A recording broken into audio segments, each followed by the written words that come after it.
शेतकरी मित्रांनो, 4.5 फूट सरीतलं अंतर आहे आणि ह्याच्यामध्ये रेन पाईप टाकले शेतकऱ्यांना.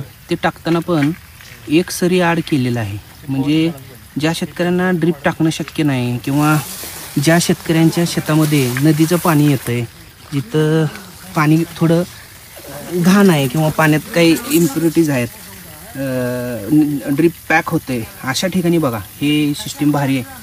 आता हे शेतकरी इथं मांगूर म्हणून गाव आहे येळवडच्या जवळ, कर्नाटक हद्दीत आहे. तर तिथे या शेतकऱ्यांनी ही चांगली आयडिया राबवल्या. रेन पाईप म्हणतात त्याला.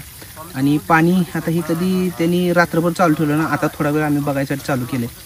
तर पाणी बघा कशा पद्धतीनं, म्हणजे त्यांचं म्हणणं होतं की 8 दिवस तरी परत पाणी द्यावं लागत नाही. आता काही ठिकाणी हे जुन्या पाईप आहेत त्यात थोडे लिकेज आहेत, तर त्यांचं काढण्याचं काम चालू आहे.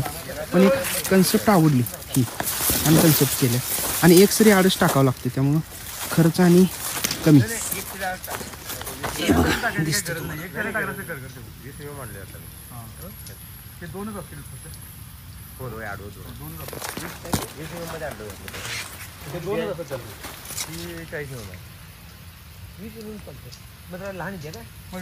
तुम्ही अशा पद्धतीने करू शकता. जिथं ड्रिप करू शकत नाही तर तिथं एक सरी आड ह्या अशी रेन पाईप टाकून घ्या.